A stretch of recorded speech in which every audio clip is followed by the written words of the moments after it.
वहीं राजस्थान से बड़ी खबर, यहां यूसीसी लागू करने की तैयारी। जयपुर में यूसीसी पर अवाम से ली जा रही है राय। अवाम दे सकेंगे ऑनलाइन और लिखित सुझाव। यूसीसी 2026 के फॉर्मेट पर दर्ज करवा सकेंगे एतराज। ड्राफ्टिंग कमेटी रियासत भर से जुटाएगी पब्लिक की राय।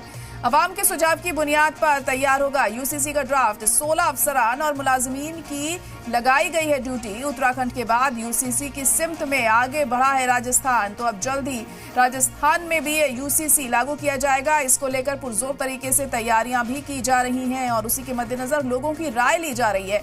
जयपुर में यूसीसी पर अवाम से राय ली जा रही है। ऑनलाइन और लिखित में आप अपनी राय यहां पर दे सकते हैं। यूसीसी 2026 के फॉर्मेट पर दर्ज करवा सकेंगे ऐतराज। ड्राफ्टिंग कमेटी रियासत भर में पब्लिक की राय जुटाएगी।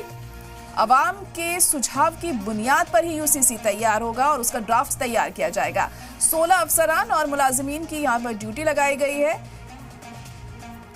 उत्तराखंड के बाद यूसीसी की सिमत में अब राजस्थान भी आगे बढ़ा है।